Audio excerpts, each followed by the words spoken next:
Hey, deserving listeners, 90 Day Fiancé, The Single Life, Let's Watch. My name is Dr. Kirk Honda. I'm a therapist and a professor. As I always say, don't use YouTube as a replacement for therapy. If you need a therapist, get one. You deserve it. Let's watch. Since I've been back, he started writing me. What did he write you? He wrote me like, I miss you. Sorry, I wish we had more time together. I can tell you're giving this guy a lot of yourself and you trust him. He has to create time for you. All right, so they've been texting, and he's been saying that he misses her, and I'm guessing she's reciprocating, and so that's opening her heart up to him. And then the friend is saying he needs to create time for you, which is not a good thing to say to Natalie, because her distortion around Josh making time. My impression was he made a lot of time for her, because I don't know if this is a cultural pocket thing, but if I had a friend that had met someone online, essentially, I think, and she was coming into town to have a couple dates, and he spent basically every free moment and maybe took a couple days off of work to be with her, I would say, wow, I mean, you're really going out of your way. I wouldn't think that from my cultural pocket that Josh somehow didn't cut out time for her. So for the friend to encourage that distortion, I don't know if that's going to help.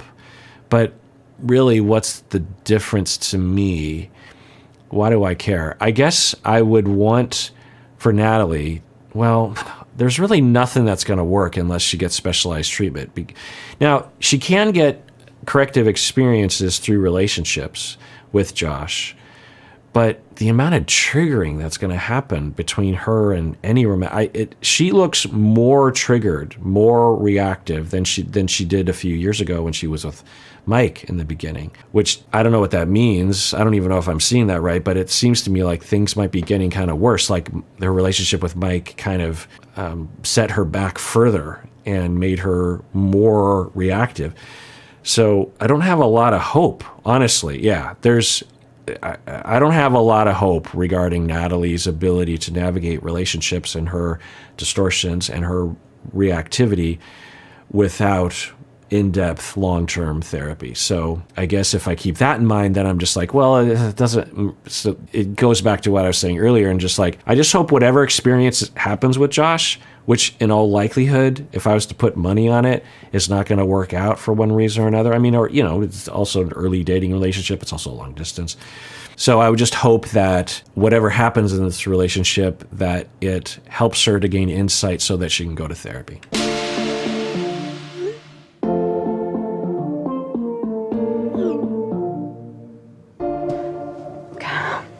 All right, so we're seeing their texts back and forth. There's a slight chance that Josh is... So I'll just tell you, I've worked with clients from both sides of this equation. I would give it a 5 to 10% chance that Josh is actually afraid of her in some way. I mean, the way she was talking, it wouldn't be strange for Josh to think that she was actually dangerous. Not necessarily physically, but she was kind of implying that he had sexually assaulted her or tricked her into having sex or something like that. And that's a potential call to the police, right? And the way that she was overreacting, the way that she seemed distorted, the way she had unbridled emotion, very out of control, very volatile, it wouldn't be strange for Josh to be like, oh my God. And then once separated, in his mind, he's like, no more of that. But I don't want her to hate me, because if she hates me, she might make a call to the police or spread rumors about me. I can't have her going on Twitter saying that I coerced her into having sex. It could ruin my career. So, because that's not what I did. We don't know that, but it certainly didn't look that way from the peripheral evidence. But so there's a chance that that's what he's doing. It's probably more likely that he still likes her, I guess. He calls. Wait. Hi. Hey, you. How are you? I'm fine. How's being in Florida? It's good. It's warm. Yeah. I miss you and I think about you. I do miss you a lot. 2 weeks been like 2 years. I mean, that's good. That's a good thing. When I see him, I can't be mad at him. This feeling that he gives me kills all negative emotions. All right. So briefly, since I've talked about this many times before, there is a part of the syndrome that I was talking about earlier, which is what we call idealization and devaluation, or black and white thinking when it comes to relationships, or the object relations language I use is all good or all bad. And for these individuals that I was referring to earlier with the relational traumas of abandonment, abuse, betrayal, or some mixture of that when they were very young, they're still kind of stuck in this way of thinking about relationships. Infants don't look at their parents in a nuanced way. When things are going well with their parents, they see the parent as all good, as all satiating, as all safe.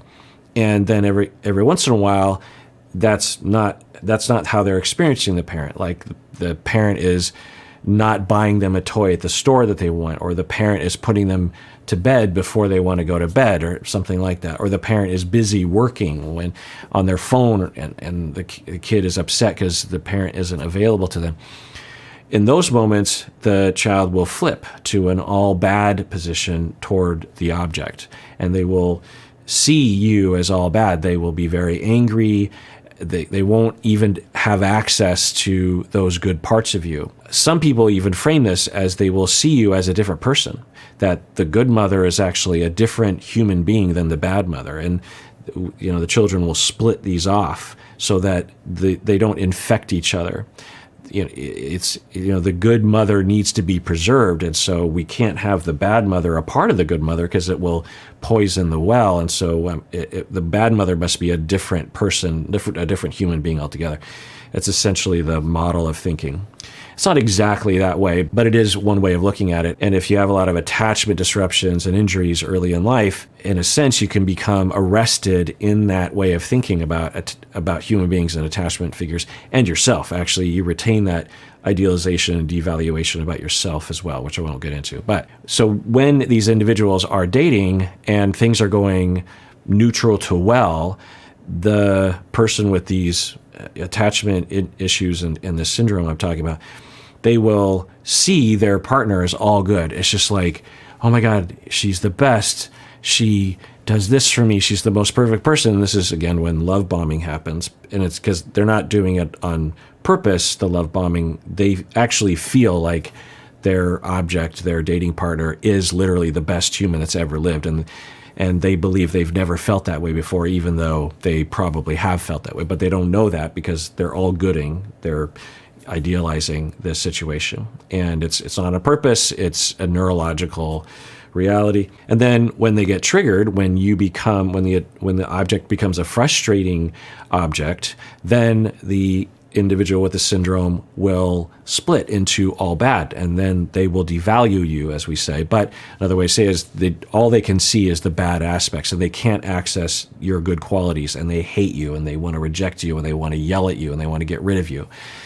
In the same way that a 2-year-old, when you put them to bed before they want to go to bed, they might yell and scream and cry and throw a tantrum and say really nasty things to you. They might even try to hit you in that moment because you are the all bad object. Well, that gets retained into adulthood, or there's some degree of that. And so when you are frustrating, when you're saying goodbye, for example, going to work, all of that anger and hostility will come out, and they'll feel, the individual with the syndrome will feel very justified in their hostility because that's all they can sense is all the bad, and also the transference from all the bad people that they've had in their past gets also transferred on the individual. But then once that's over, if the relationship is good enough, they'll switch back to the all good, and the bad part of the all bad Josh will just fade into the background, and then it's all good Josh, all good, Josh is good,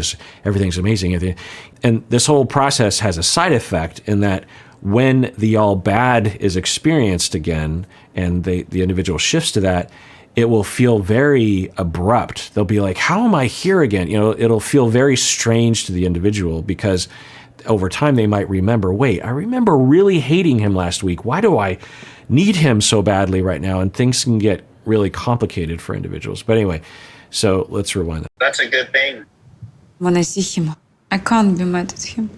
This feeling that he gives me kills all negative emotions. Right. So that's what triggered me to talk about that, was kills all negative emotions. Now, I don't know. It could just be a phrase she's using.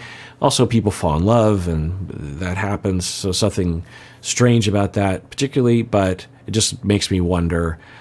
She's giving that face that she used to give Mike. It's just chill pill. Josh is my chill pill. Well, you know. Right, briefly. So, I don't know, but the way Josh comes across, he's so non-reactive to her hostility and her behavior that other people might react to. Because she presents a lot of behaviors that I think a lot of people would be like, huh? Or would it, say something, but he's so chill. She might be noticing like, wow, in comparison to other people, like he's really my chill pill. He really helps me to calm down because he makes me feel secure, I think is what's happening, which is good, but I wouldn't bank on, if she were my client, she told me about all this stuff, I would tell her to be, well, what would I do? It depended on where she was in therapy. Let's say she's a few years. I would have enough language with her and enough relationship with her to be able to tell her, like, look, you might be all gooding, all badding, so nothing wrong with that. Dating does, just because you have the syndrome doesn't mean you can't date, but just know that when you are thinking the good thoughts and you have a lot of attraction to him, there might be a little bit there that is not accessible to you. It shouldn't overwhelm, but there should be a little bit there of nuance. He's a great guy. You just met him. You're connecting. You don't know if things are going to last. And there are some things about him that you don't like or you're unsure about or something. That's okay. He's mostly good, but there are some concerns. Trying to integrate the all good with some bad, which is also for the self. We want to see ourselves as mostly good with some flaws. We don't want to be in denial of those things, or we also don't want to only see our flaws, right? So we're trying to get to that place that people and the self and life, those things are mostly good, but there are some bad things, minor things that we should also remember that those things exist. Right now I'm in Dallas. I'm stuck here overnight, I think. Uh-oh. I'm sorry. It's okay. I hope you're sorry too. Yeah, so that's a passive request there. It's a hostile attack. It's not horrible on her standards, but given her demeanor and given where Josh knows where that probably is coming from, that's a pretty awful thing to say, right? Now, maybe she's meaning it and he receives it as a playful thing, so maybe I shouldn't go that far. But given what she's capable of, that statement worries me. That's a subtle criticism of, I hope that you are, because I think what she's saying is, I hope that you're sorry that you can't be here for me, that because you're stuck in somewhere else. So let's see how he reacts here. Yo, I'm sorry for what? You don't feel like sorry? I definitely feel some type of way about how things ended between us. But Okay, so he is bringing that up, and he is, I think, drawing a boundary. I think he noticed that what she was fishing for in a hostile way was some indication that he feels guilty for not being with her in Florida when he works primarily in LA. So I think he's like, I'm not going to feel bad that I'm not in Florida. Because I think for him, he's like, look, I like her, but we barely know each other. We've dated for 3 days, so who knows? Anyway, so it sounds like he drew that boundary, and then now things might be taking a turn. He's bringing up what happened. So I don't know what her issue is, but if it's even somewhere close to what I've been talking about, the all good, all bad, the devaluation, idealization line is pretty easy to detect. You can because it's distinct, and we'll see what happens here. You have to understand that my life is really busy. It's really, really busy. I just want you to know that I enjoyed like every minute that we had together. Maybe you can come out to Arizona.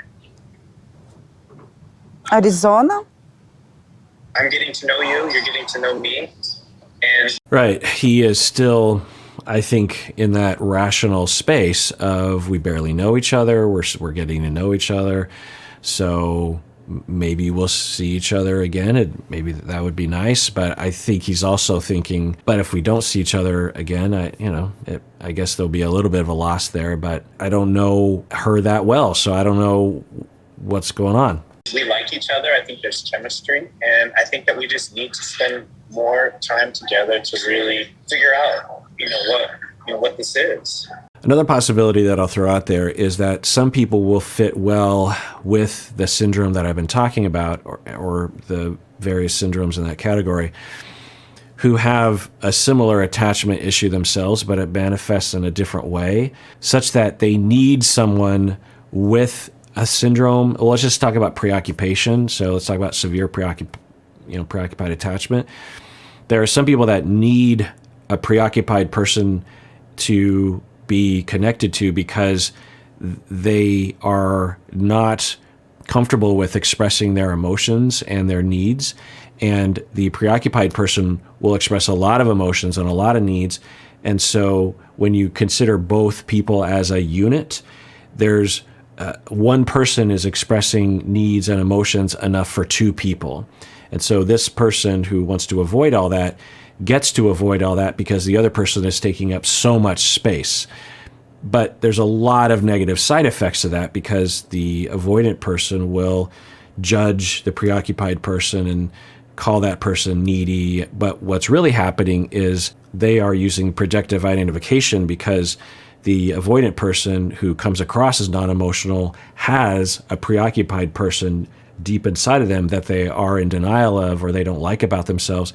And so they will find someone else to express that and attack it because on the inside, they're attacking themselves for their own neediness and avoiding neediness at all costs. So Josh doesn't come across like that, but we don't know enough information otherwise. I'll fly you out to Arizona. I'll block out the time to just kind of spend with you and give you my undivided attention. I'm happy about that. Okay, well, good. I'm happy too. I miss you, and I want to see you. I'm excited to see Josh at his hometown.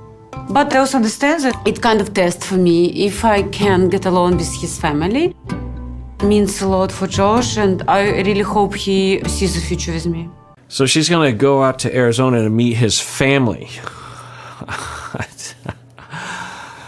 Wow. I did not predict this given the way that she was treating him 2 weeks ago in Los Angeles. That's still in the cards, that reactivity. If anything, it could be worse because it often does get worse over time. So I feel like this trip could be make it or break it for us.